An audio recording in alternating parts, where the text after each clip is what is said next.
Good evening. Welcome to Insights, Newcastle University's Public Lectures programme. My name is Martin Farr. I'm co-chair of the Public Lectures Committee. It gives me great pleasure to welcome you to our opening lecture of the series and our first sellout since before COVID, which is lovely to see so many of you here this evening. The housekeeping, inevitably, please, would you mind ensuring your phones are in a silent mode? That includes notifications.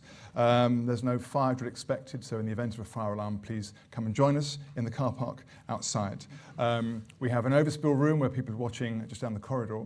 But this lecture, as with all of our lectures, is recorded, and the film is available on our archive webpage in a few days' time. We have hundreds of lectures going back over 10 years through all sorts of subjects if you're interested in seeing things we've hosted before. And this is one of our annual events, the Defence Lecture, which is under the auspices of the Northumbrian University's Military Education Committee, which is serviced by the Office of the Registrar here at Newcastle, and the Registrar, Dr. Colin Campbell, is with us today.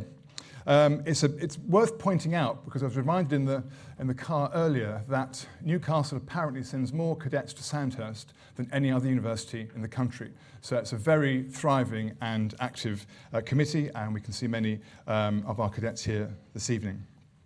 Many eminent speakers in the past have given the Defence Lecture, but no one, I think, has been at both Defence Secretary and Secretary of State for NATO.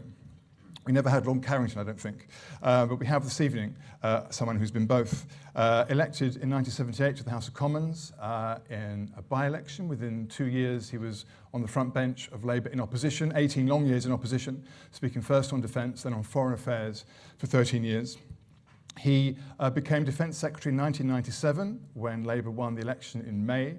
Blair appointed him to the MOD, where he served for 2 years before moving to Brussels as Secretary General of NATO. His time at Defence, if relatively short, was very significant because he oversaw what is still regarded as one of the most successful defence reviews we've had. There have been every few years or so since the war. The Strategic Defence Review of 1998, which for the first time placed foreign policy as the foundation of defence policy and brought in many more considerations than was the case in previous reviews. And in many ways, this is still the template for subsequent reviews, the SDSR, the integrated review, as we have today. At NATO, he met Vladimir Putin 9 times, oversaw the Russia-NATO treaty, was in office during the 9/11 attack and the consequences and the invoking of Article 5 for the first time. So he's seen many things and overseen many things. And speaking to you as a historian, I'm aware of just how much people have or are prone to something called recency bias, this sense that things which are in the proximate past make things more serious than in the earlier past, that things seem worse now than they were before. People forgetting the long flow of history and how difficult things were perhaps before they were around or before they can remember. But I think it's fair to say that 2024 is a period of unusual volatility, a febrile state which is probably the most such we've had in the world since the fall of communism 25 years ago. It's in that context that we have our speaker this evening on a very topical subject which has produced such a large audience. He was the first, as it happens, by ballot. He was the first member of the House of Lords to question a Foreign Secretary since 1982, when we last had a Foreign Secretary in the House of Lords. Lord Carrington, of course, resigning over the Falklands conflict. And he asked Lord Cameron in his first questions, this is our speaker, his very presence, i.e. the Foreign Secretary's presence in this chamber, has given a fillip to those of us who have to go around saying, "Do you know who I used to be?" The Foreign Secretary replied, "I absolutely remember not only who he is, but who he used to be. He was an incredibly effective Secretary General of NATO." Which I was going to leave it at that point and point out the murmuring of assent around the upper house. But in a session our speaker very kindly gave to our students earlier today, he pointed out that that very lovely blandishment from the Foreign Secretary meant he avoided answering the question. Would you join me, please, in welcoming Lord Robertson of Port Ellen?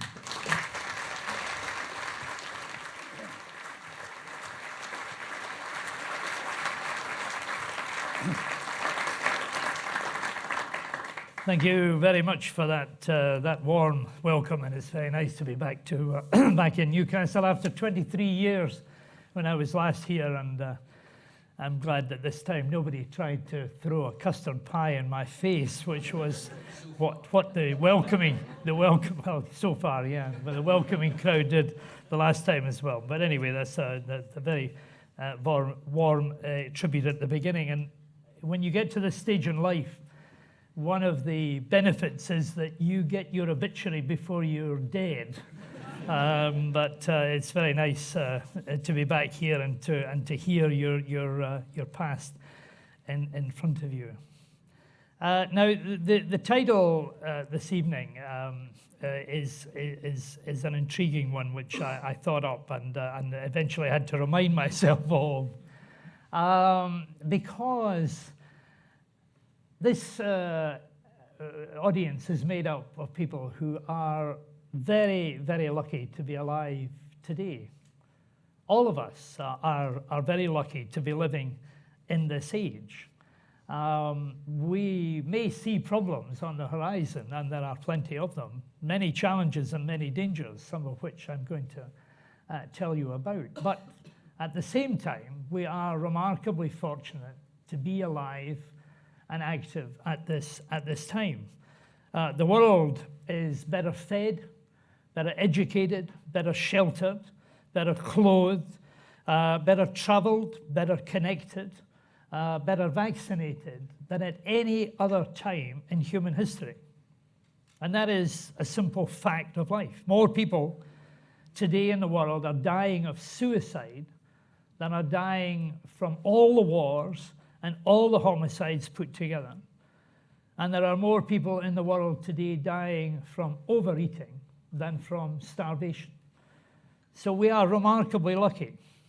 And the real question has got to be how it is we are going to produce the same kind of existence for future generations. Now, some of them are here, some of them in uniform, as I once was in the youth movement of the armed forces. And therefore the legacy of the future generation should and must preoccupy all of us as well. But as Martin has said, we're living in an extraordinary volatile time.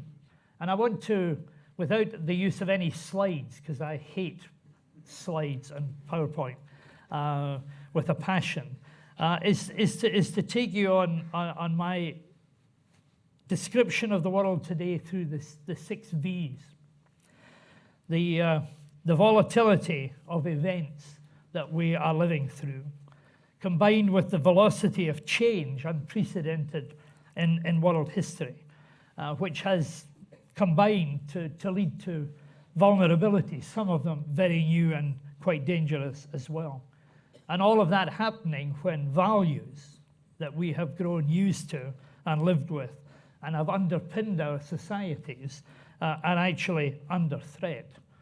And all of that happening at a time when there is a vacuum of leadership in the world today. And my final V, which I'll come to, is finding a vision for the future to deal with the world that I am describing. But I think I want you to bear in mind all the time the fact that we are living through this remarkably good period of time and how we go beyond it.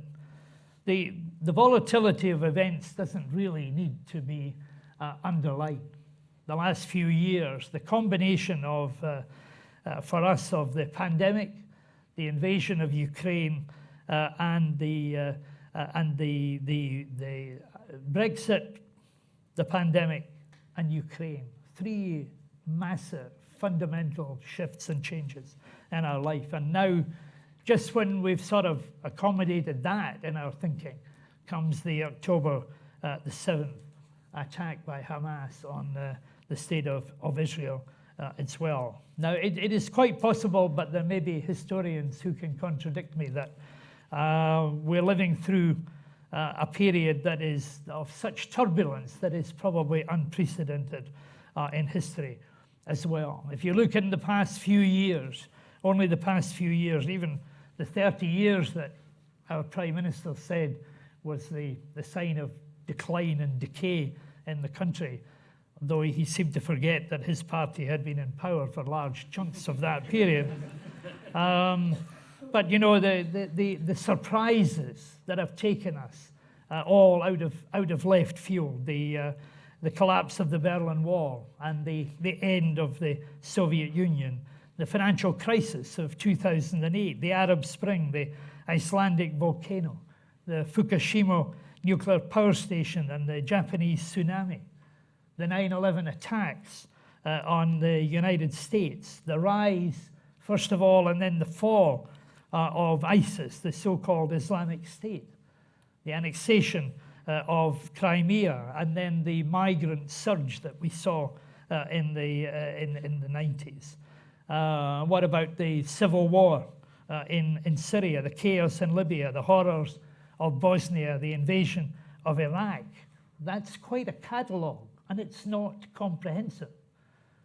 But so many of them were surprises, so many of them taking us completely out of left field as well. And if you add to that the comings and goings of the individual personalities that have involved, again, all coming out of left field. The arrival of Donald Trump, Boris Johnson, Emmanuel Macron, Justin Trudeau, Jair Bolsonaro, Narendra Modi. All of these people came out of nowhere in order to run their country. And now we've got Javier Milei, the brand new president of Argentina, who David Cameron told me the other night was asked recently who his hero was in the world, and said it was Margaret Thatcher. Now there's a fact I don't think you knew before. So Vladimir Lenin, who I don't often quote, once said, "There are decades when nothing happens, and there are months when decades happen." And that's the kind of world that we're living through at the pace, at the time of turbulence and complexity. And you combine that with the velocity of change that is taking place. You know, I don't think that 23 years ago, when I last spoke at Newcastle University, everybody in the audience would be carrying a phone with the computing power greater than that at Cape Canaveral when the moon landing was there. But I venture to suggest that every single person in the room has got that here today. But, you know, there's scarcely an aspect of human life that has not changed at breakneck speed. Quantum computing and machine learning, communications in the media, in bioengineering. Just look how quickly it took to get the COVID vaccine produced, deployed as well. In agriculture with GM crops, and transport with driverless cars and lorries around, with robotics and data harvesting and data exploitation.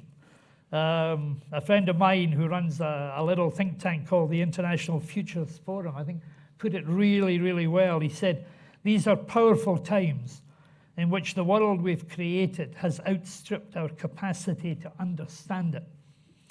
He said, "We're experiencing a step change where complex human systems now operate within other complex systems, often with modes of thinking and practices developed in simpler time." So when people joke and say when you can't get your television to work or you can't get your computer to download something to ask an 8-year-old, they're showing very clearly, graphically, how quickly things are moving. So that velocity of change combined with the volatility of events has produced, for all of us, for societies and for individuals, new vulnerabilities. Some of them are quite obvious. Cyber attacks are now on a regular basis, just-in-time supply chains, critical national infrastructure on a knife edge, like our telecom system, our banking, and our water. Organized crime, now estimated by the United Nations to be a bigger industry than petroleum is today. Organized crime now exploiting the freedoms of the new interconnected world. We see election meddling. We see disinformation.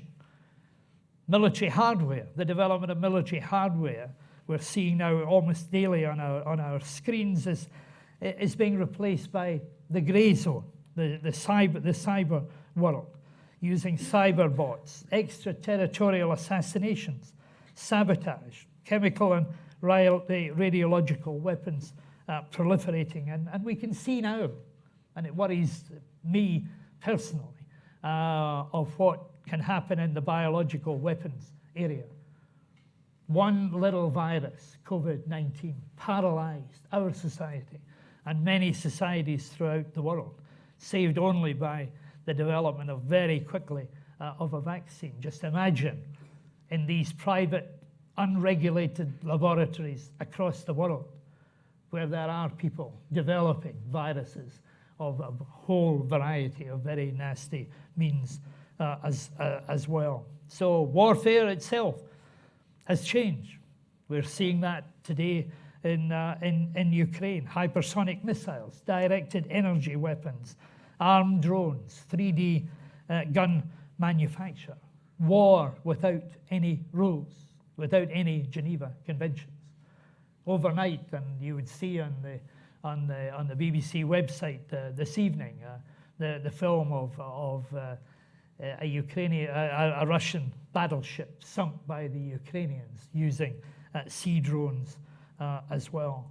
So this is all happening at the same time as the traditional vulnerabilities exist as well, of terrorism, religious and political extremism, the problems of tensions of inequality, failed and fragile states, and resource competition. They don't go away, and neither do the problems that are going to be associated with climate change as well.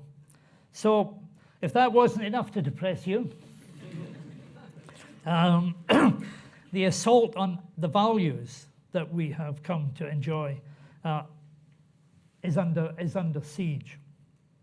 You know, the anonymous word of values is one I think that is confusing, especially for a younger generation when we talk about it. I remember when I went to NATO at the beginning, we talked about Kosovo being a challenge to our values. Well, yes, it was, but what do we mean by values? What do we grow used to? It's free speech. You're here for a public lecture, hearing somebody speaking without any regard to what the government might think about him. You know, I went to the defence contractors dinner in Grosvenor House on Tuesday night, and I had to walk past a phalanx of demonstrators shouting all sorts of abuse at the people who were attending that dinner.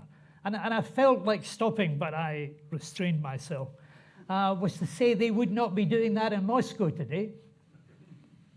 They wouldn't, even if they stood there silently with a piece of blank paper, they would be swept up and they would be in jail. And you wouldn't be doing it in Tehran, and you wouldn't be doing it in Beijing, and you certainly wouldn't be doing it in North Korea. So the value of free speech, of a free press, of private property, of personal privacy, the right to choose and to dismiss the people who rule us, and the peaceful transfer of power. These are what we mean by values. And these are values we take for granted, the rule of law.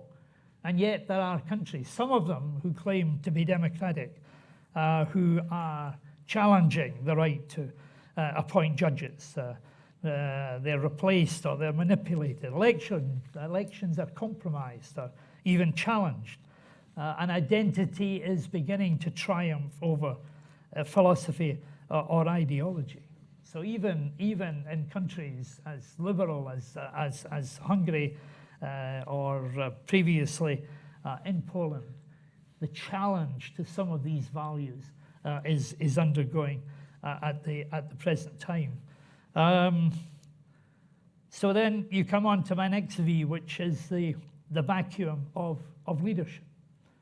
You know, where are the towering figures that are going to look at this complex world that we're facing at the present moment?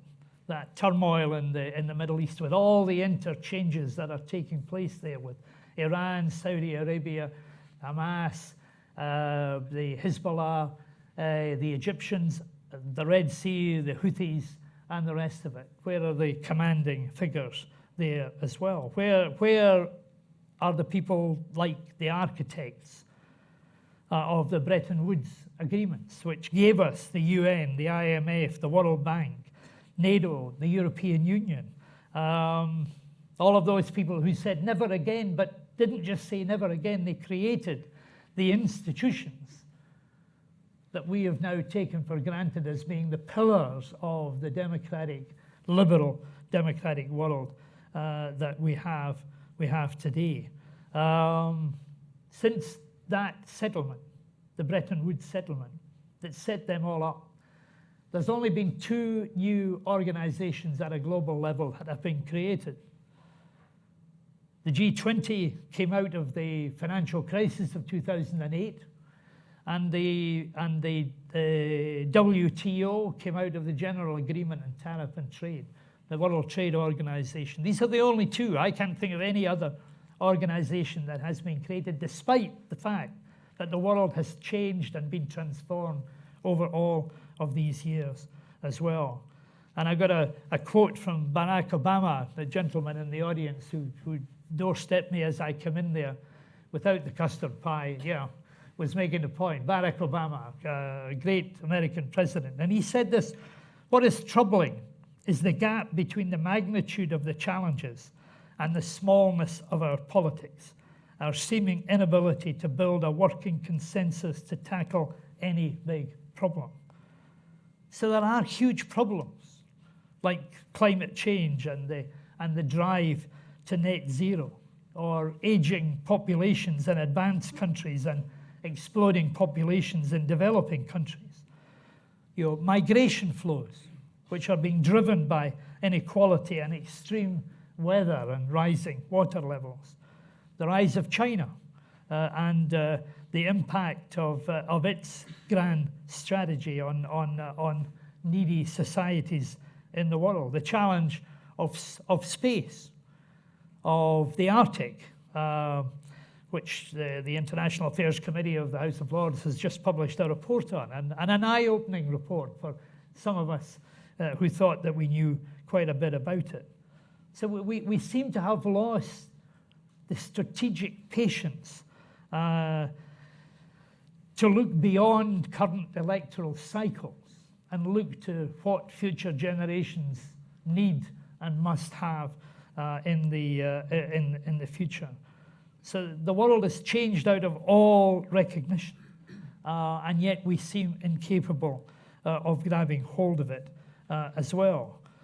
We've still got a Wild West in cyberspace, no international protocols for machine learning and artificial intelligence, no Geneva Convention for the digitalization of the battlefield, no rules about behavior in outer space. So the world is crying out for leadership, but the issues have gone global and the politics have gone local, and we'll regret it, but not nearly as much as our grandchildren are going to do. So I want to finally talk about vision. We need a vision for the future. We have to have an idea about where, as a society, as a country, we want to be, and where it is we want to see the future for our grandchildren as well. But there is an immediate crisis we need to deal with, and that is Vladimir Putin and Russia. We cannot underestimate the impact that this particular invasion, this particular battle, this particular individual is now creating for all of us in the world today. If he wins, if he prevails, and the Ukrainians lose, there will be a new world order. And that world order will be written by Russia, and by China, and by North Korea, and by Iran. The authoritarians will have had a triumph. So the stakes here are huge. They are enormous. And we have to face up to that fact.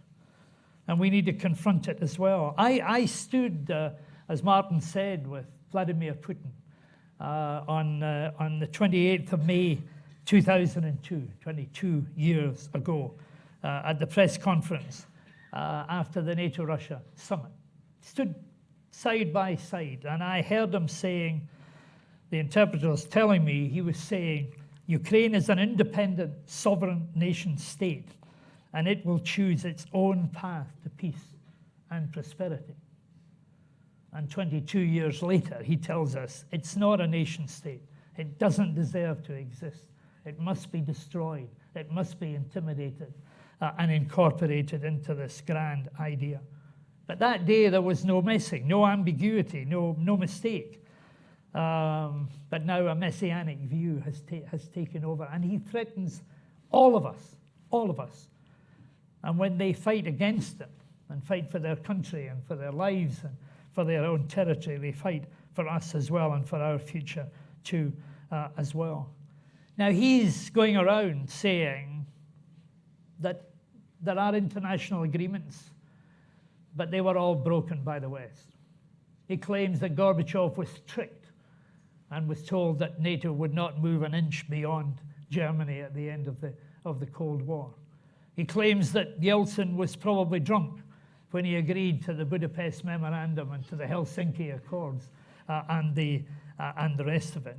But that day, with me, round that table at Practica de Mare Air Base, he signed the Rome Declaration, which said that a shared commitment by NATO and Russia to, I quote, respect for the sovereignty, independence, and territorial integrity of all states and their inherent right to choose the means to ensure their own security. He signed it. I've got the piece of paper and I've got all the signatures on it. And you can actually find it. You can find the signing ceremony on YouTube. I didn't know that until the Dundee Courier published an interview with me last week. And their online edition had the clip itself there as well, and it's worth having a look at because remarkably, as they all signed, all the heads of state and government signed the Rome Declaration, Putin made a joke. Anybody trying a joke in Russia today is not likely to survive for very long. But at the end of the process, he put his hand up. They'd all spoken for 3 minutes each, all the presidents and prime ministers. And I was relieved that bit of the theater was over. And he put his hand up, and I thought, God, if he gets another speech, they'll all want another speech. But anyway, he said, Mr. Secretary General, he said, you've told me that you are the chairman of the North Atlantic Council, and you are the chairman of the Euro-Atlantic Partnership Council, and now you are the chairman of the NATO-Russia Council. Can I suggest that NATO headquarters should now be renamed as the House of Councils? Now, there may be Russian speakers in the audience. If so, you'll know that the Russian word for councils is Soviets.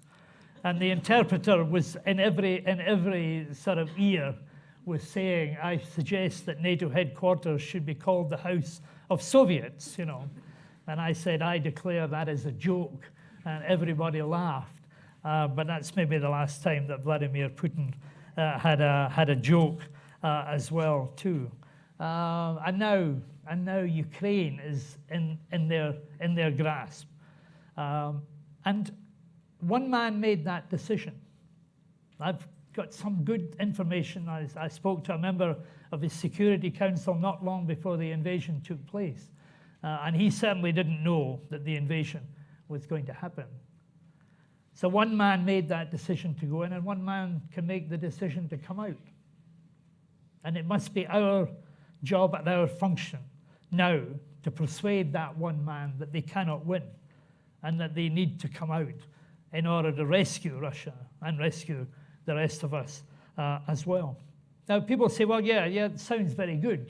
It's very simple to do that, but how do you do it with an authoritarian? Well, in 1979, the Russians were in Afghanistan, something that we know something about, but they were in Afghanistan and they came out.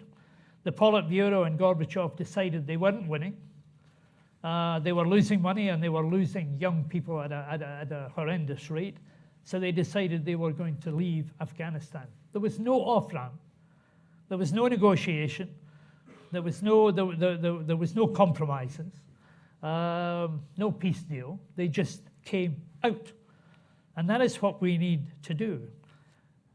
Now, if Vladimir Putin is now trying to wait it out and wait till Donald Trump is elected, who says he can solve this problem in one day, then he may well be mistaken, because there is no saying that Donald Trump, mercurial as he is, any man who decides to take on Taylor Swift as he's trying to get the Republican nomination is not a man who can be relied upon to do anything specific at all there. But this might yet be another miscalculation by Putin himself. But huge damage is being done in Russia. The sanctions regime, underestimated, but having a huge effect on the Russian economy. 200,000 people estimated to have died, young people to have died, and another 200,000 estimated to have left and fled the country when conscription was being muted. So the underlying problems with Putin are considerable as well. And if you wanted to find something else, the behavior of Mr. Evgeny Prigozhin. Prigozhin, the leader of the Wagner Group, was created, he was Putin's chef, created by Vladimir Putin, used by Vladimir Putin, deployed internationally by Vladimir Putin, actually pulled the ripcord and said, this is a nonsense war, sacked the defense minister, they're not Nazis, and then marched on Moscow. So there is a fragility inside the Russian system that we need to get at and need to affect, and we need to influence as well. We did it during the Cold War. The Soviet Union was hermetically sealed in financial as well as political terms, and yet we managed to get the message over. The BBC World Service, which had a huge impact, but still being curtailed at this time. Radio Liberty, Radio Free Europe. We had a mass of efforts to get beyond the Iron Curtain, and that was before the days of the internet, when people are able, even in Russia, to access with some difficulty, but still access information from the outside as a whole. And we need to do more. So we need to give the Ukrainians the ammunition that they require. I'm glad that the European Union managed to defy the Viktor Orban veto today, and they're sending $16 billion worth of ammunition to the Ukrainians. I welcome the fact that yesterday President Macron said that we have to spend more and do more to help the Ukrainians, even although they haven't actually spent an awful lot themselves yet. But you might listen to his own speeches too, and the Germans have given 500 million. So there is a huge amount of money going, but not enough and not at the right time. And we need to make sure that they win as well. So let's come back to my question just before I invite questions. How can we manage this dangerous world? Point one, invest in diplomacy. There is no doubt at all, in my mind and in many other minds, that the need for diplomacy has never been greater than it is today. As information flows around, we all think we know what's going on, and we don't. But at the same time, as Mr. Rex Tillerson, the former head of Exxon, who was appointed as Donald Trump's first Secretary of State, thought he was running ExxonMobil and cut back on the State Department, we've been cutting back on our Foreign Office. I'm told that there are more people employed by the United States of America in Britain than are employed by the Foreign Office in the whole of the world. So that, we've reduced our capacity for that diplomacy that is a crucial oil in the machinery of the world, especially at a time when we have such complexity and so many different currents operating in the ocean of volatility as well. And secondly, we need to develop the concept of statecraft. After the end of the Cold War, the Germans have got these organizations, the Stiftungen. Each of the political parties has an institute that is basically involved in foreign policy. The Friedrich Ebert Stiftung is the CDUs, the Konrad Adenauer Stiftung is the CDUs, and the SPD have their own. We created, the Conservative government at the time, created the Westminster Foundation for Democracy. But the Germans actually wrote practically every one of the constitutions of the post-communist states. Because they basically said, you know, we need a new constitution. We're going from communism to mixed economies. You know, tell us what to do. And these constitutions are largely reflected by that. So statecraft needs to be something that we invest in and that we teach. Thirdly, we need to look at our own home background, our domestic politics. We're far too open in our democracy. And the authoritarians, the mischief makers, the disinformation merchants, the saboteurs can easily spot the weaknesses in our societies as a whole. So they interfere in elections. We've seen that.